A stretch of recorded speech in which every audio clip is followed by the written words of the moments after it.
Good morning, everyone, and welcome. This is Joseph Scarice, co-host and co-founder of the Creative Bird Strategy House and podcast here live on Clubhouse every Saturday morning, 8 a.m., and every Sunday morning, 9:30 a.m. Eastern Standard Time. Let's get ourselves set up this morning for another great discussion of education, strategy, and connection. So we'll get some invites in here real quick. We'll get started here in just a few minutes. And our discussion this morning is leveraging your mortgage broker business with white label marketing. And a lot of people are just really not familiar with what white label marketing is and how it works.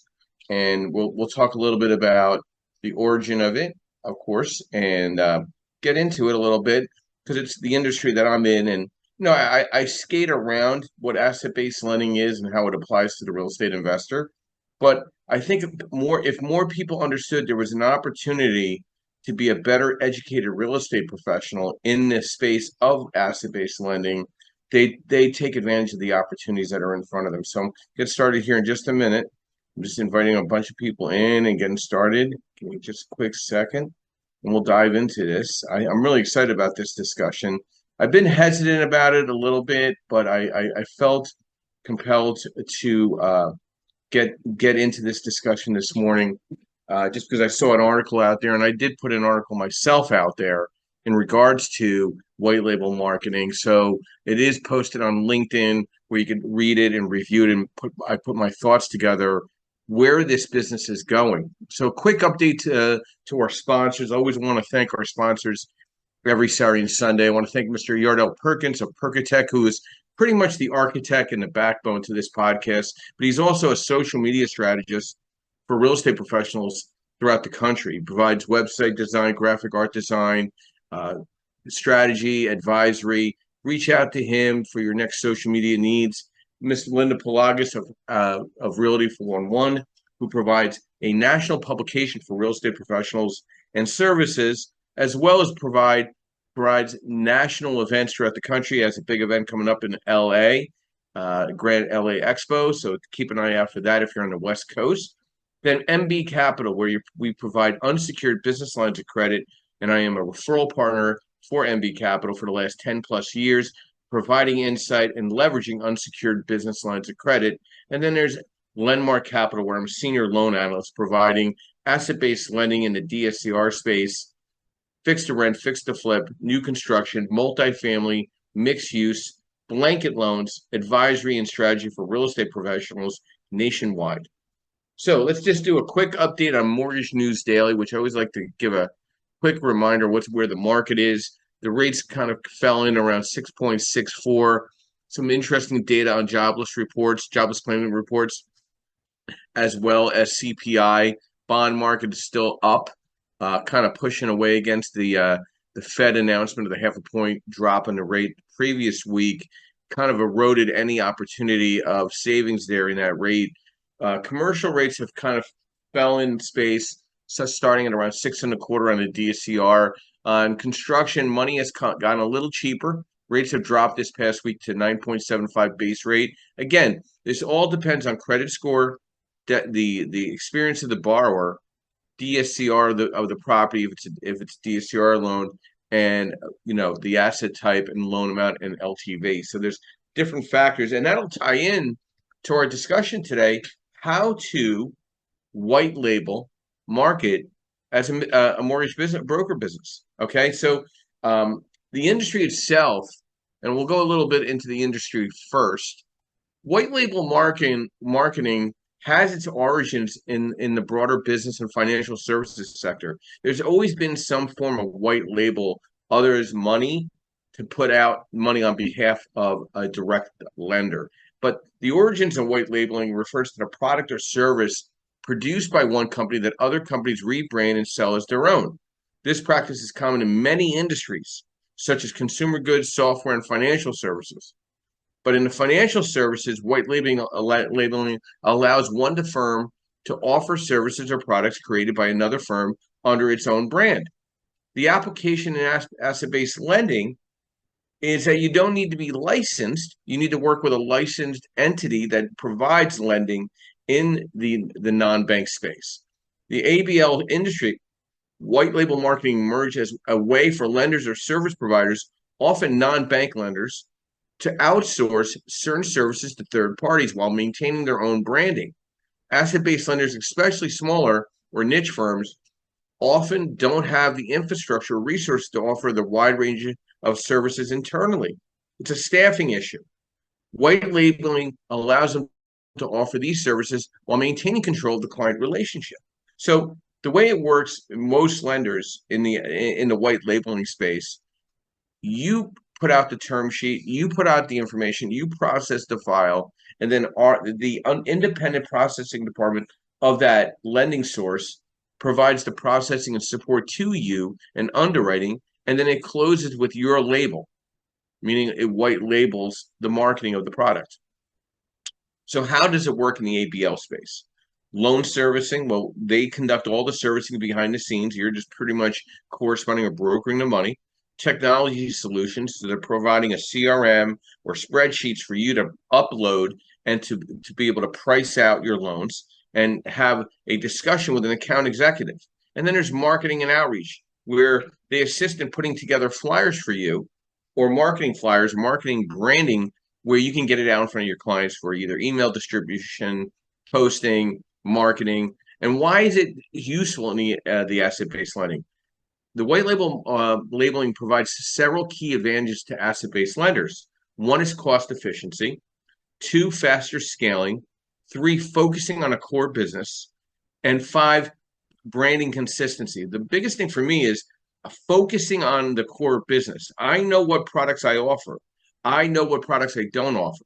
And I think there's a massive confusion of what the public, especially real estate professionals, think an asset-based lending offers. And, over and over again, I'm constantly reminding real estate professionals, I don't do that type of loan. I don't do that type of loan. I probably say that 2 to 3 times a month, a day. So, it's over and over again. So we're very focused on what we do. And with the growth of fintech and increasing complexity of financial markets, white label marketing in the asset-based lending space has expanded. Many fintech firms offer white label program platforms to traditional lenders, allowing them to keep pace with the technological advancements without having to develop these technologies themselves. The banks are 20 years behind any asset-based lender. The asset-based lender has spent more money in the matter of just a couple of years that a bank has spent in 25 years when it comes to technology for this type of lending. Additionally, white label funding sources allow lenders to access capital from investors or other financial institutions while keeping their brand front and center. In summary, white label marketing in the asset-based lending industry developed as a way to offer greater flexibility, efficiency, and scalability for lenders who needed specialized services but preferred to keep their branding and client relationship intact. This trend has grown as both technology and financial services outsourcing have evolved. Good morning, Amy. Welcome. Brief overview, who you are, what you do, and thoughts to the discussion this morning, leveraging your mortgage broker business with white label marketing.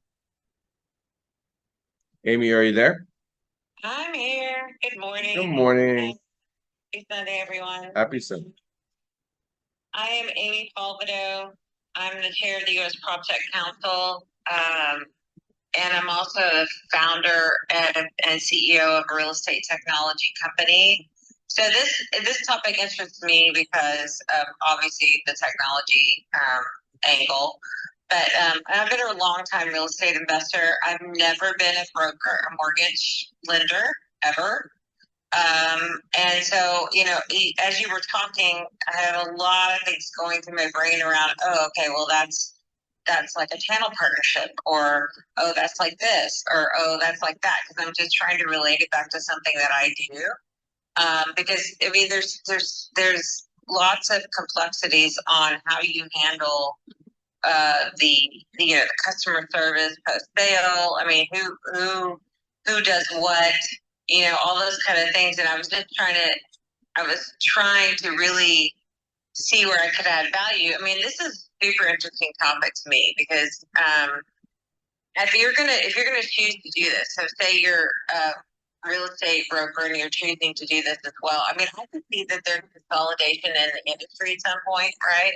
where somebody goes and doesn't have to leave the website. They could find the deal, finance the deal, and maybe even, go back to the website to close the deal, right? Like that's where I see technology leads us. And so this would be key to that, because if you could white label market some other lenders under some other lenders shop, and you can create those portals or places where people can go and just do that. Like, so you just need the deals, you need the money, and they need title. If you can add all three together, and I think that's probably already happening in some places, but not actually outsource somebody somewhere. Like, actually do it there in the that would just be really interesting to see for sure. So I know, Amy, you're in that prop tech, fintech type of environment. Are you finding individuals with complementing this on software to working with either brokers or correspondents to fall in line in tapping all these asset-based direct private lenders such as myself? Is that discussion very frequent in your space? Because I know you tie in with a lot of different the circle around lending, but you don't always. So, I mean, am I wrong in saying that the asset-based lending industry has spent more money in the last 5 years than the last 50 years in the bank industry alone? No, no, for sure. I mean, y'all had the luxury of coming in. The product's newer, right? And so you had the luxury of watching what the banking industry had screwed up forever, right? And then you could come in and do it differently, do it better. And so being the second mover is always, there's advantages there. So I know, but but it was also the nature of the beast for the asset-based lenders. You didn't have the big real estate places that the banks did, right? Your distribution channels were different. Your business plan was different. So you had to adopt technology in order to get certain things done. So, and I think it's the wave of the future anyway. And the banks are trying to catch up. They're starting to spend a lot of money, but there's so for me, any technology that serves the real estate industry is prop tech, and mortgages are only for real estate. So, so we have several people in our council that are basically technology for mortgage lenders. I mean, they are. And so there is a convergence of, say, mortgage tech and prop tech, and that is happening today. I plan on attending a Cressy event just to see if there's more of it out there. But there, as I'm talking to more and more founders, there is this how can we use the data and more collaborative ways that we can streamline processes. There is a concerted effort there for sure. So using white label marketing to increase your marketing effectiveness, as the business purpose lending market becomes increasingly competitive, it's already given a way for more options for borrowers and more value for broker services or correspondent services. Lenders are vying for the attention of investors looking to either enter the real estate investment business or continue growing an already established portfolio, making funding partners who can broker or correspond deals between investors and lenders more valuable than ever. As a result, white label marketing services have begun to transform how investment deals are being sourced. For many brokers or correspondents, particularly newer ones, white label marketing is often considered as the first step forwards to becoming a fully functional, standalone mortgage manager. The option allows brokers to use their own branding and marketing when offering funding opportunities to clients through those funds that are being quietly backed by a larger lender or mortgage originator behind the closed doors. Using white label services offer brokers the opportunity to build a consistent brand across the board. An important factor when considering this as an industry certainly relies a great deal on excellent reputation and name association. Having such marketing tools presented to an affordable price to create strong brand awareness is an incredibly appealing avenue for brokers and correspondents to take, one that encourages client acquisition and retention. I can tell you for a fact, Yardell Perkins of Perkintech sets all this up for a lot of different mortgage brokers and correspondents that I'm white labeling currently.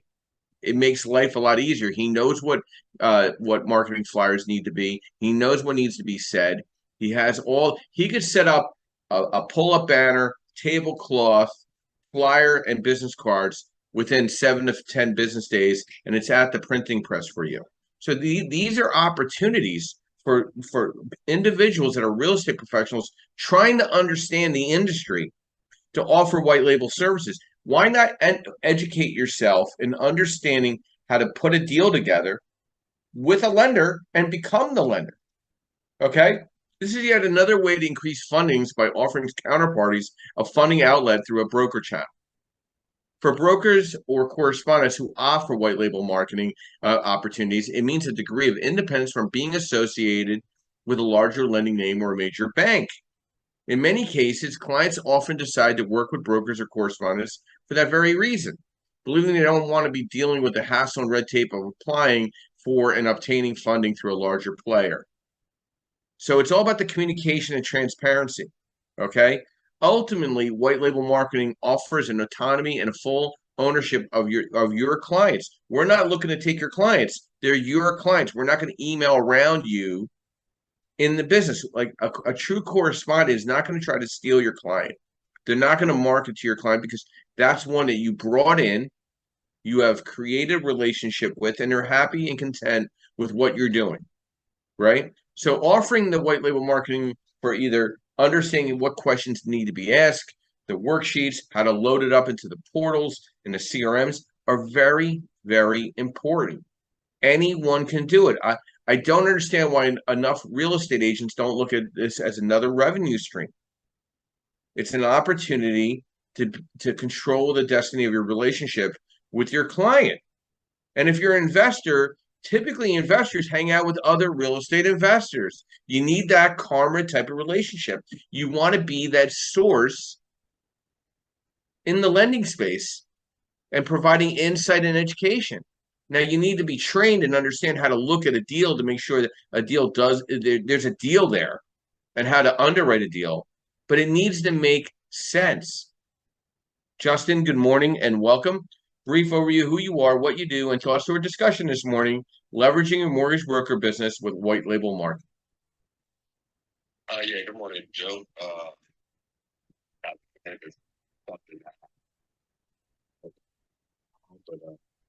I've definitely seen this be advantageous for people who in the lending industry and also people who, you know, have a decent following of professionals.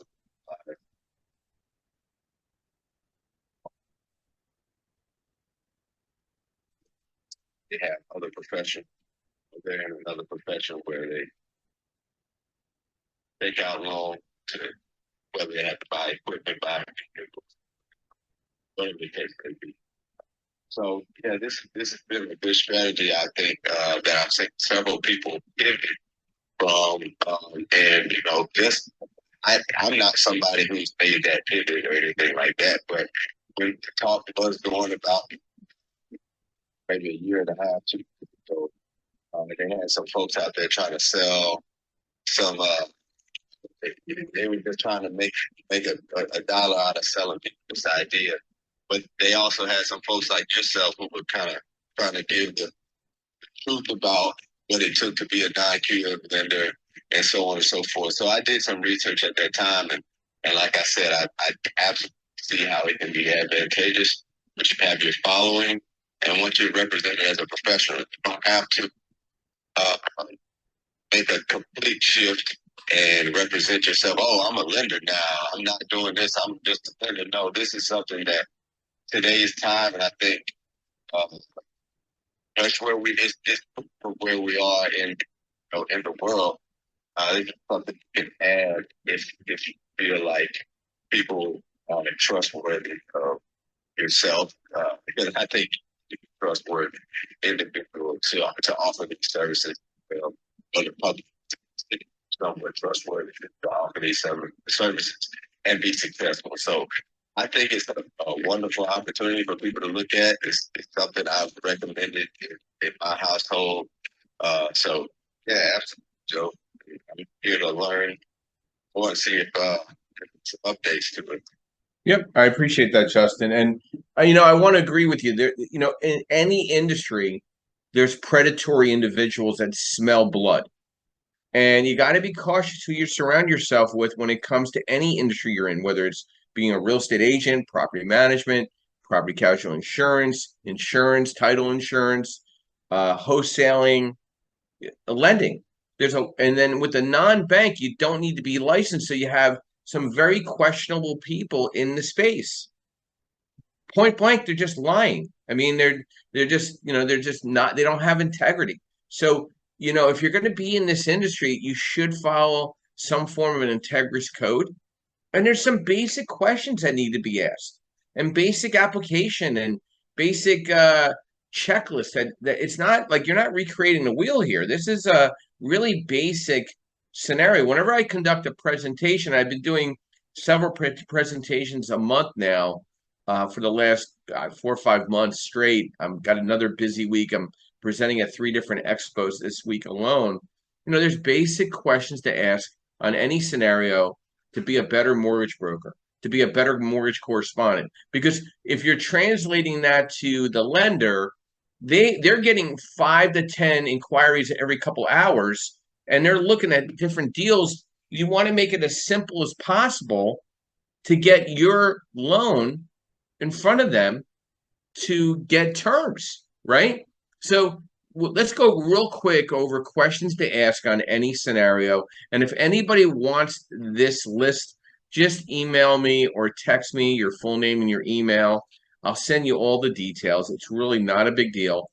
Number one is client name or the client names, the personal names of the individuals, the client percentage of ownerships, the client credit scores of each borrower, reserves, savings, 401k, checking, stock, money markets, whatever, with liquid reserves or even lines of credit. What's the LLC name buying the property? What's the subject address? Is it a purchase or a refinance? What is the asset type? Single family through 4 family, 5 through 25. What is it, a fix or flip? Or fix to rent? Is it a BRRRR? Is it a flip? Is it a DSCR? What is the purchase price? What is the original purchase date and close date? What are the repairs to complete? How much should the repairs have been completed already? What's the after repair value or current value? What's the monthly rent? What's the yearly taxes?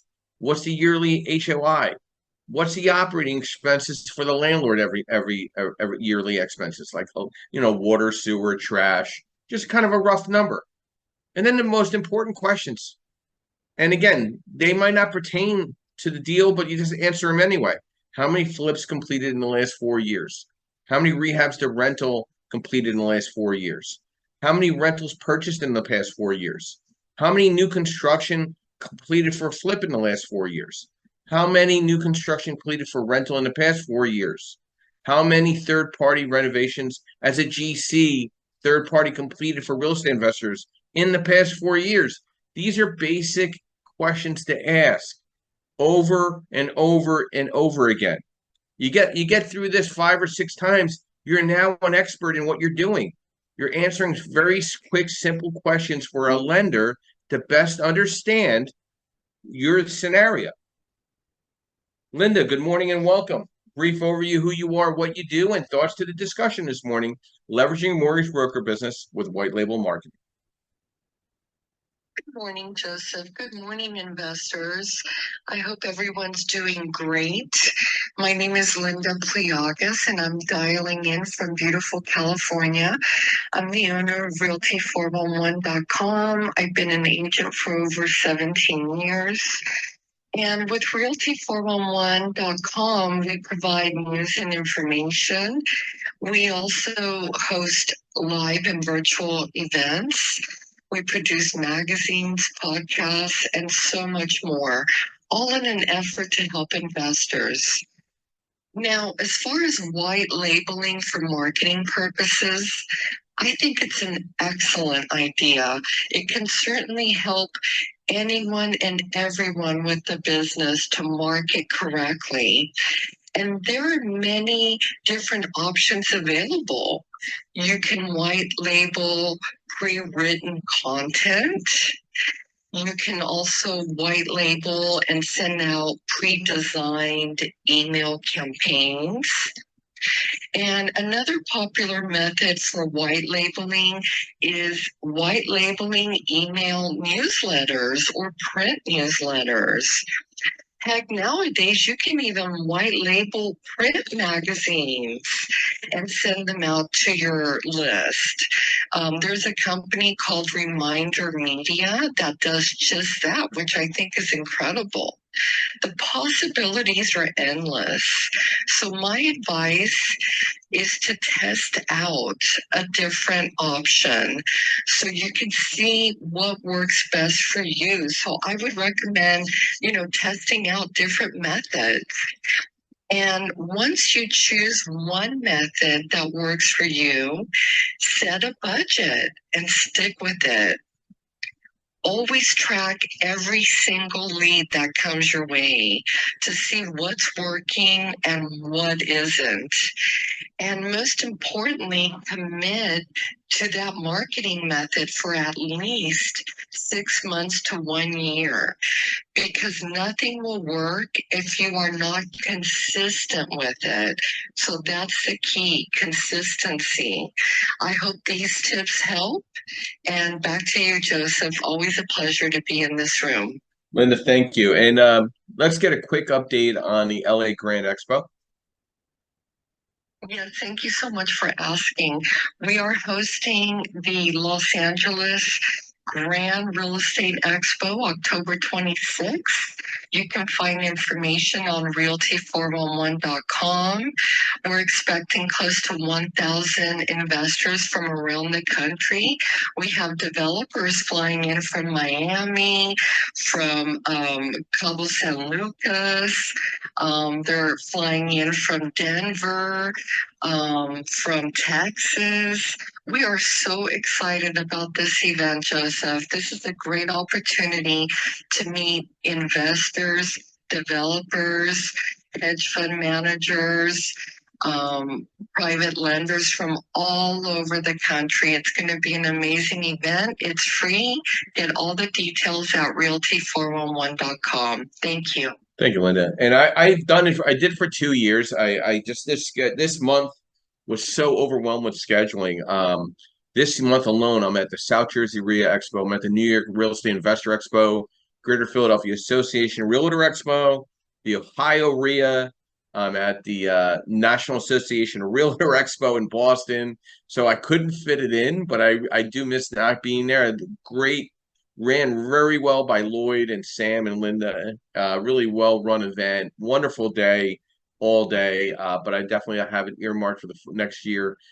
Just a little too much going on for me to fit it in with everything else. But really enjoyed having that relationship with them. And she's not. There's no fibbing. I mean, there's at least 600 to 800 people in between there, some number coming through all day. And there's educational subjects being provided. And this is the thing. I mean, there's nothing wrong in being a broker or being a correspondent and being honest with the client, saying, listen, I am direct with a direct private lender, and I'm going to make a fee on this based on my strategy and my advisory, and I'm going to provide you hopefully the best term sheet that can be provided to you, okay, with the right information, where there's no misleadings. Okay, there's really a good opportunity here to make money if you set yourself up correctly. Have a good website, nothing too complicated. Have a good flyer and a good business card. Look professional, play the part, and you're going to be a very, very successful correspondent. Understanding the white label product is transparency and great communication skills. You don't have to kind of get away with anything. It's because it all kind of comes out in the wash at the closing table. If you lie, you're going to look like a liar. If you're telling the truth, you're going to look like an integrous real estate professional. And you play an intricate part to many people's power teams. I mean, I want people to make money in the white label marketing space. I like wiring funds to somebody that just accomplished a closing and had a broker received a a fee, whether it's a referral flat fee, whether it's a origination. There's a unique opportunity working with direct private lenders. There's not that many direct private lenders out there, so you don't want to burn your relationships with them. There's a unique opportunity for someone to grow and be a true professional in their space, wherever they're from, whatever market they're in. And guess what? You'll have multiple options. I mean, I know every direct private lender in the space. I'm one of them. So I know everybody. So when I go to one of those type of events, we all know each other. We're all friendly because we all bounce things off of one another. And we also talk about the bad people that are out there too. So nothing's hidden. We know who the questionable people are. And I have no problem firing brokers, because if they're not listening and putting together deals together, they're taking up valuable time in a day that I could be providing valuable time to someone else. So I have to weigh out the cost benefit relationship of either keeping a broker on, in play, or firing them, because they're not providing a good service, not just for their client, but to me. They're wasting a lot of time. So time has a value. So you want to be precise. You want to give the right questions to the direct private lender and load up the right information so they can underwrite and determine if it's a deal for them, and giving you proper terms where you could translate better and proper terms back to the client. It's very important in this space. And the questions are always straightforward. There's a standard application in the asset-based lending space, which you could white label as well. There's basic questions that you need to ask, right? You need the application signed. They're going to have to pay for an appraisal where an authorization is sent out to them separately. There's obviously, you need to collect their ID. If it's a fixed to rent or fixed to flip or new construction, there's a scope of work, and putting a budget together. There's a purchase contract if it's a purchase. If there's obviously a payoff or refinance, there's a payoff letter. If it's free and clear, title will disclose that. Then there's plans and permits if you need that for a fixed to rent, fixed to flip, or new construction. And then there's basic bank statements, and they will be looked at. They're going to be scrutinized to make sure they're not fraudulent. And then there's entity docs, the LLC, the formation docs, the original filing certificate, the operating agreement signed and dated and notarized, and what the percentage of ownership, and having a discussion with the direct private lender, understanding what needs to be seen in that ownership. Obviously, you need to have the EIN letter. You need the letter of good standing. You need articles of formation. You need a schedule of owned real estate and experience. Remember the questions that we asked and posed? And then you need to have the context of the insurance agent, the title agent, point of contact for the appraisal. You're involved in the whole process. You're not left out. There's no shower drape in front of a relationship with a direct private lender. They want you to be involved. They want you to process the file. They don't want to have to talk to your client. So if you're the key to the communication to a successful closing, white label marketing's for you. Steve, I know you've been frothing at the mouth on this deal. Good morning and welcome. Brief overview who you are, what you do, and thoughts to the discussion this morning, leveraging your mortgage broker business with white label marketing. Yeah, Joe, we kind of talked about this a little bit on Friday, and this is definitely one of the next steps. I'm a broker, I'm a landlord, I'm an investor, and I also do a little bit of educating. And REI homepage is focused on being the resource for investors. And this is one of the things, actually, I called Joe on Friday. I said, so what would be my next step to get a little deeper without necessarily being the actual guy? And this is kind of the direction. I think this is great. I'm actually doing this in the wholesale and off-market broker space. I actually have a website called the Wholesale Broker we're just launching, where we can offer this kind of back-end, white label, deal analysis, whatever support to people trying to do the off-market space. They're great at finding the houses. We can take over and kind of help on the back end of it. And for me, probably November, December, I'll probably want to look at becoming white label on lending, because it's great to be able to say, hey, I know Joe, call Joe, but that doesn't really help. I mean, it gives Joe another name, but it doesn't really help him very much, and it kind of doesn't really do anything on my end either. If I can offer more deep lending when I go to these REI meetings, when I go to these other situations, or when I help these people across the country, it would really work out great, because what I see, and I was tell me if I'm wrong, is that the white label, I guess, broker, referral agent, whatever you call it, is kind of the first step filter. The person comes to you with a deal, it saves Joe time, like, oh my gosh, this isn't even close to a deal, to yeah, this looks like a deal. And it collects all the information, puts it in one place, so he can spend hopefully a little bit less time doing the real work behind the next step. And, the person in my chair gets to learn a little bit more about, oh, well, I gave this one over. This sounded great, but it didn't work. Why didn't it work? And you kind of learn a lot, which brings it back to what I want to do is buy more real estate. So the more I understand watching other people's deals work and not work, the more I get to understand, what's going to work for me. And usually I enjoy the lending. I enjoy working with people on lending projects. I think it's actually kind of fun. So I think the white label space is working for me in the off market space and on some other spaces, helping people be landlords and so forth. So I'm excited to see more, to learn more, maybe do more on this white label lending space. This is great. So Steve, I know you meet a lot of people, being a real estate broker, and you almost can get a vibe of what that person's like. Like becoming a better asset-based lender involves understanding the complexities of asset valuation, risk management, and fostering strong client relationships. Understanding the asset thoroughly. It's not multiple deals. It's one deal at a time. Asset-based lending is based on one deal and the client at hand to that deal. There's not a big story. It's bullet point answers. If they cannot provide those answers, your asset valuation expertise is at question. You really need to understand the client at hand and the deal. There's not a lot of story. The bullet points that I send out to individuals to better understand their scenario is straightforward. It cuts a lot of the fat out and staying updated in their markets. So being a better asset-based lender is understanding markets, understanding what's going on in your market. Is it a good market? Is it rural? Is it suburban? Is it urban? Then understanding the risk management, like do a little research on the property as you're talking to the client. Take the time understanding what the collateral is looking like, and then also understanding the credit worthiness of the borrower. Because in asset-based lending, when you're white label marketing, there's no tax returns being collected. There's no pay stubs or no W-2s, no 1099s. They're looking at the credit worthiness of the borrower or the borrowers, and we're having a deeper discussion. I'm having more of a deeper discussion in structuring the operating agreement with either the broker or the correspondent or the client more than ever, because credit is everything. Who has the best credit in the ownership?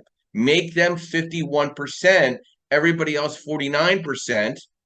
And then also make sure you know who your business partners are, right? Who are your business partners? Do they have a background that's questionable, right? Because all asset-based lenders are going to do a data verify on all the minority ownership under 49%. So if there's something going on criminally or questionable to that individual, you better structure that LLC accordingly without them. And strengthen your due diligence. Don't be so sloppy. Don't kind of know numbers. Be competent and confident with your numbers. There's rigorous documentation within those 8 or 9 questions. Know those answers. If you're translating this to somebody else and you're shoddy with your information, it's going to be a shoddy loan. And understanding the different term options that an asset-based lender provides, and the rates, and the amortization, and the LTVs, and the cash reserve requirements, and seasoning. There's so many moving parts to understand. And then understanding technology and automation, using asset tracking tools and data analytics, building strong client relationships, being very transparent, communication, consultative approach. If you feel like you're walking across a hallway barefoot over broken glass dealing with a client on the phone, get rid of them. If they're like that in the beginning, how do you think they're going to be during the process? You don't have to work with anybody. You could turn away anybody if you feel uncomfortable.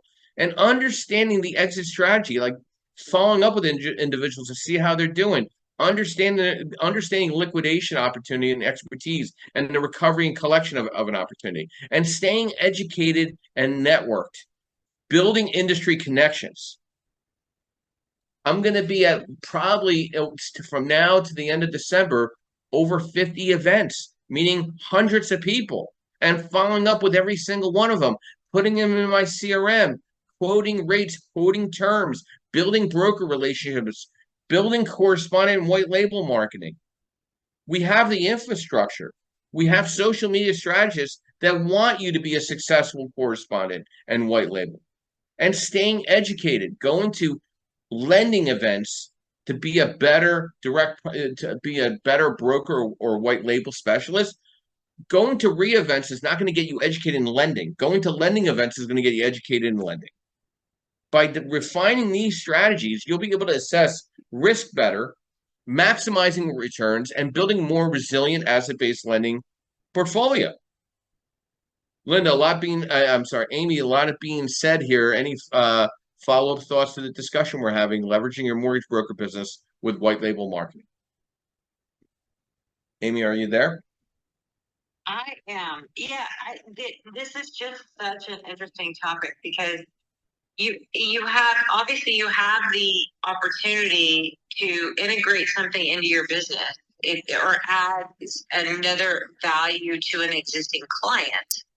But it also in the same way provides you kind of an educational opportunity to really understand from a different part of the real estate business how to get deals done. So it makes you a better investor at the end of the day, right? So if you are a real estate investor or a wholesaler or a realtor and you want to learn this side of the business, it gives you the opportunity to do that. I think it's great.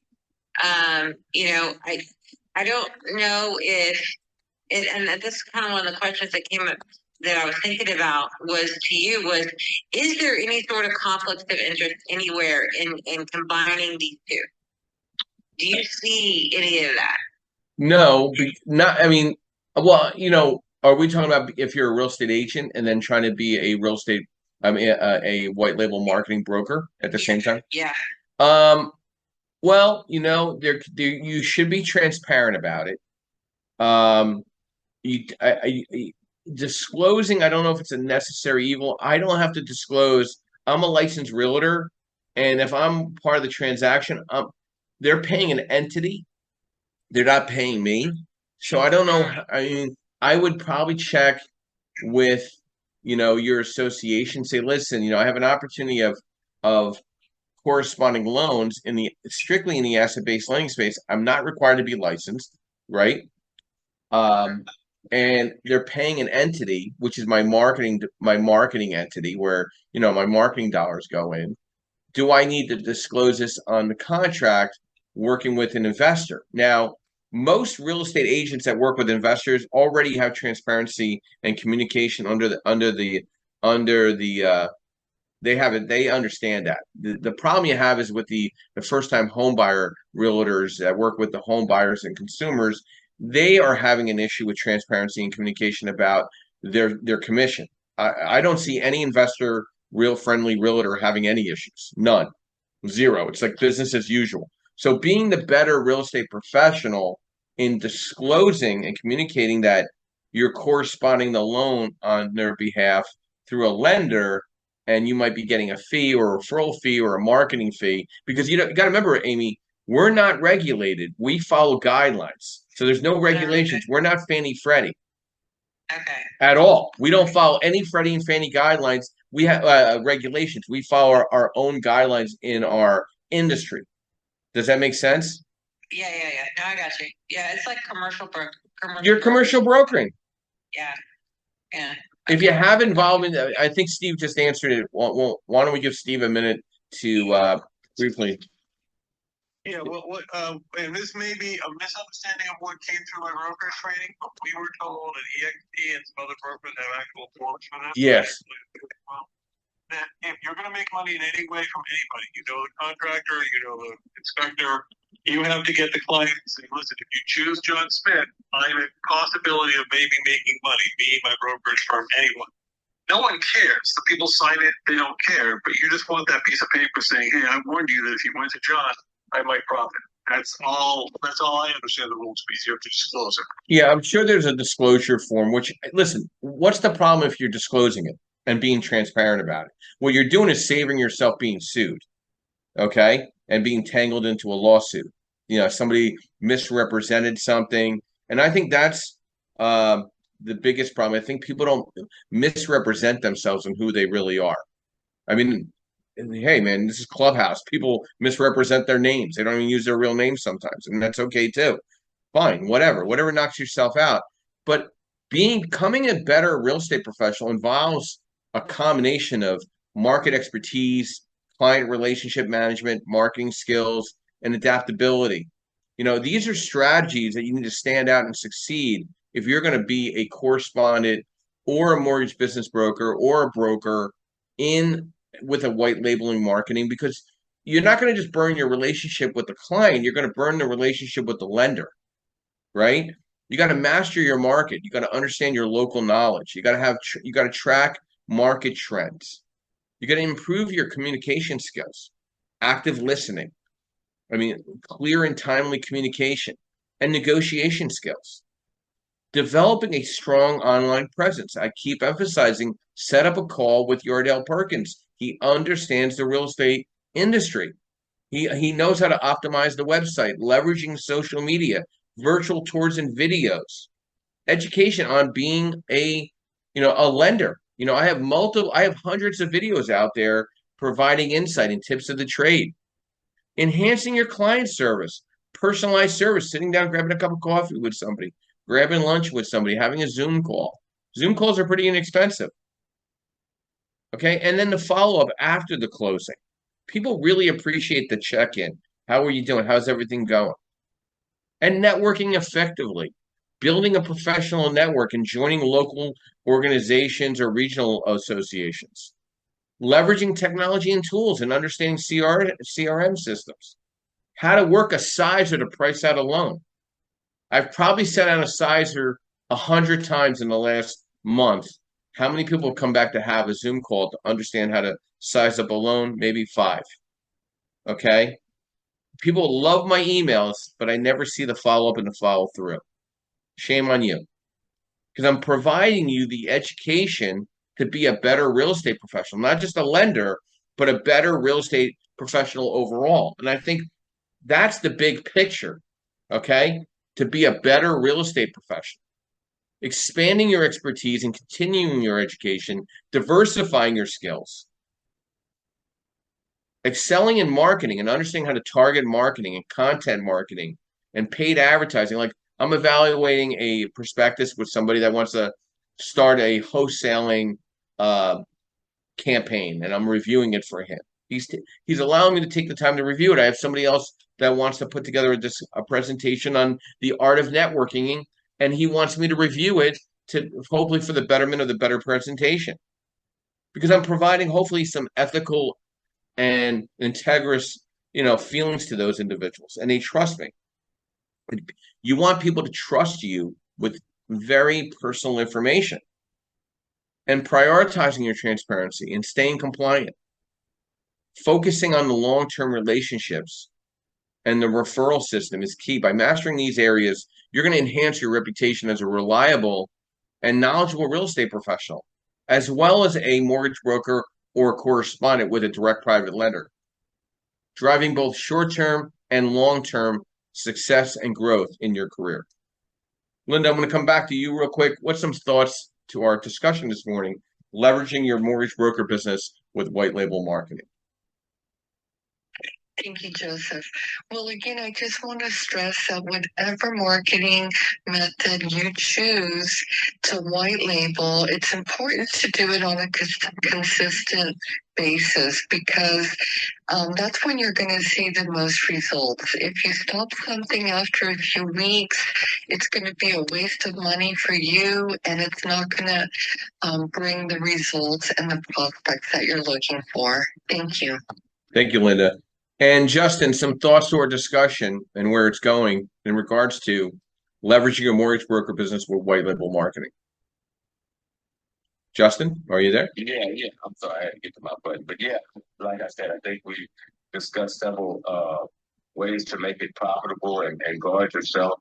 You brought up a really good point with just disclosure. I mean, disclosure should just, you know, definitely be a part of your process.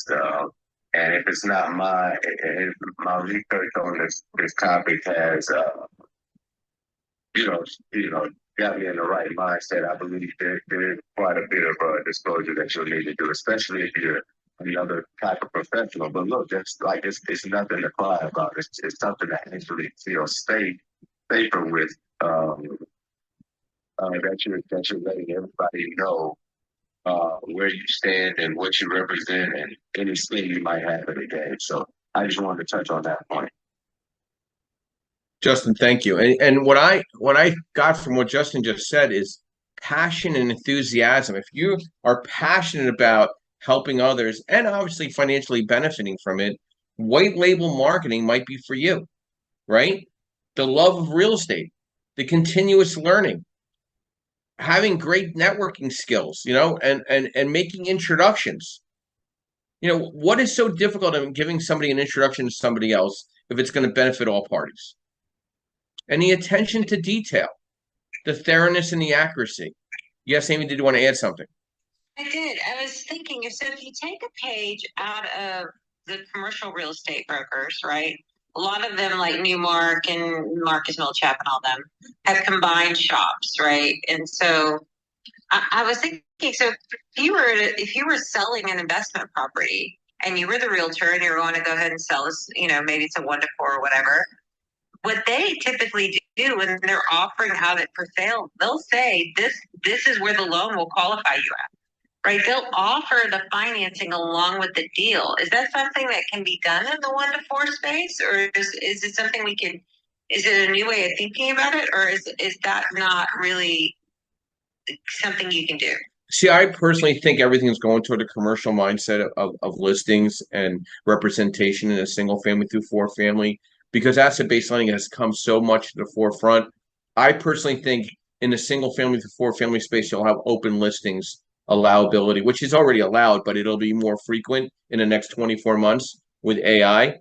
I think the whole thing that EXP was doing, licensing licensing agents that do mortgages as well. I think there's a double-edged sword because there's regulations there with Fannie and Freddie, but if it's not regulated and you're just following guidelines in the commercial space, all the pressure's on the direct lender. The pressure is not really on the realtor for the most part. So I'm starting to see some brokerages, real estate brokerages, offering some form of white labeling on the commercial lending space. I have several relationships. And like Steve's saying, they're signing a disclosure saying, hey, our in-house commercial division is conducting the brokerage of the loan on your behalf. And it's just, they're signing off a release. And I think transparency and communication is going to be key in this space because there's so many questionable people in the space. So disclosure is going to be very important. I think empathy and emotional intelligence is going to be absolutely at its peak.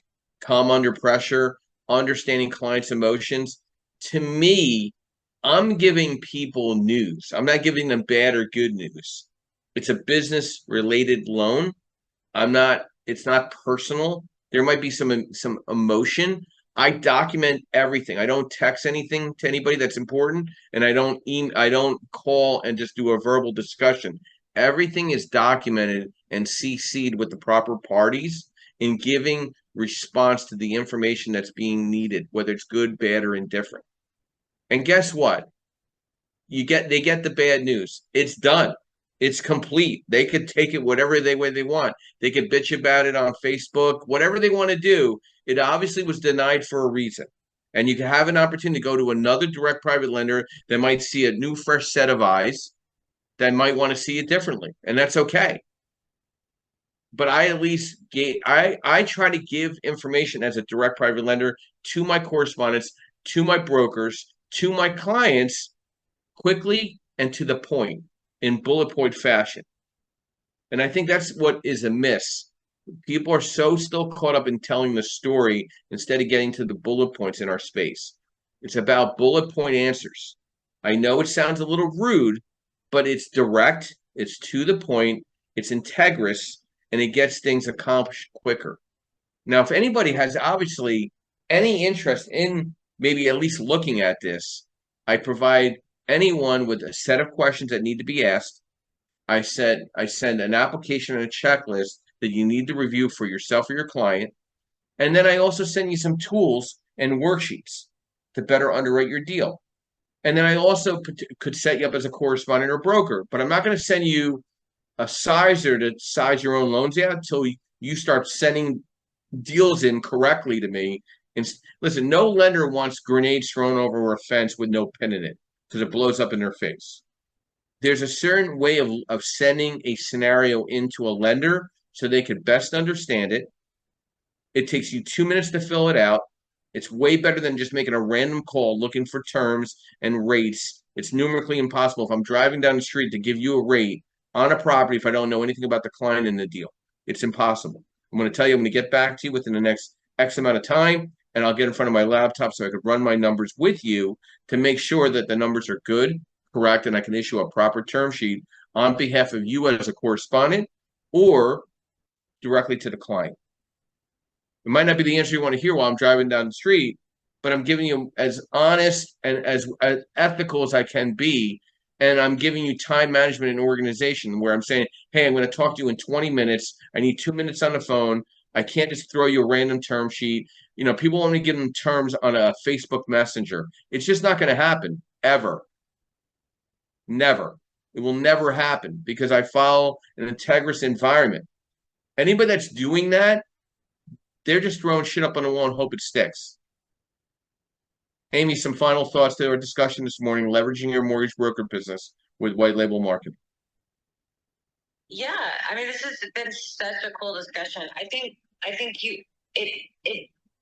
doing any sort of, so if you take it into a broader context, like looking creatively at ways to add streams of income to your existing business is just a good way for any business person to do this, right? I mean, if there's a way that you can better serve your clients in a very streamlined fashion and get more deals done because you're not adding complexity to the deal, you're actually streamlining the deal because you're able to help do another facet of it. I think it's great. I think it's great for it's great for the industry itself. I just believe it.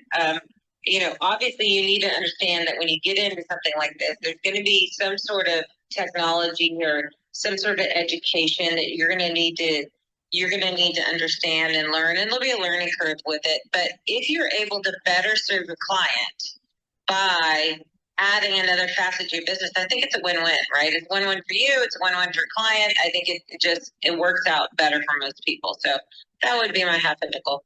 There he goes, the half a nickel. I love it. Yeah. And I'm just trying to say you need to be clear and responsive. You need to have a personalized service and building relationships, being client-centric and having integrity and ethics. Be honest. Be transparent. That's half the battle in being a good correspondent or a good broker or a great real estate professional. That's going to separate you from the rest. When somebody says, oh, you got a lot of competition in the room, the only competition I have is the mirror. It's myself. Okay? I'm the only person that's going to ruin my night. If there's 100 lenders in the room, I'm still walking out with an opportunity because I'm going to build relationships instead of beating my chest. Okay? I'm going to build relationships. That's key. Right? I'm going to walk away knowing more people in my space that maybe we could facilitate. Do you know how many calls I get from people that are lenders? Hey, Joe, I have this scenario. I can't get it done. Can you help me? Sure. Let's have a discussion. Let's break it down. Let's have an open and transparent communication about this. Let's hopefully make some money together. I look forward to wiring you a referral fee or an origination fee. I would love to do that for you. So my intent at that point is to look out for their best interest on behalf of their client. I don't want to talk to their client. because I'm working with a good broker or correspondent. If I'm not working with one and then suddenly the client calls me, there's a breakdown there. And it's typically the broker or the correspondent has either a questionable communication skills or something's going on. There's a miss if I have to have a conversation with their client. I don't want to have to talk to them. I think it makes sense for you to be the focus of their attention to getting things addressed and keeping it in a bullet point communication, getting the right answers, not stories. I think white label marketing is a unique opportunity for you to grow out your business, grow out your brand, be a better real estate professional, not just for others, but also for yourself. Being the smarter individual is going to make all the difference. I'd like to thank our sponsors today, of course, Mr. Yardell Perkins of Perkatech, your social media strategist, Ms. Linda Pelagas from Real Day 401, providing a national publication and national events throughout the country for real estate professionals and services. I'd like to thank MB Capital, where I'm a referral partner providing unsecured business lines of credit for real estate investors throughout the country. And I'd like to thank Lendmark Capital, where I am a senior loan analyst providing asset-based lending, correspondent or broker relationships, as well as direct to investor on DSCR, fixed to rent, fixed to flip, new construction, multifamily, mixed use, new construction lines of credit, and blanket loan programs, advisory, and strategy. We're here every Saturday morning, 8 a.m. and Sunday morning, 9:30 a.m. Eastern Standard Time, providing education, networking, and strategy. All our downloads and our podcasts are provided on Spotify, Amazon, Audible. They're on our website right above, creativeburststrategies.com. We're cresting over the 75 mark of our podcast. We're going to try to stay every Saturday and Sunday into the late November, and then we're going to go just to Sundays. But we're going to be very consistent in what we're providing here. We offer worksheets, educational studies, follow-up events. We have a mastermind Monday night in Philadelphia. Be part of being educated and being creative in your opportunity as a real estate professional. And my quote this morning, which I always try to put a quote up there, if you're brave enough to say goodbye, life will reward you with a new hello. Paulo Coelho. Thank you. Everybody have a blessed Sunday morning. We'll see you next weekend. If there's any questions or concerns, please reach out to me or any of these great moderators that provided the time in giving you insight on this great subject this morning. I'll be ending the room in the next 30 seconds. Thank you and have a great day.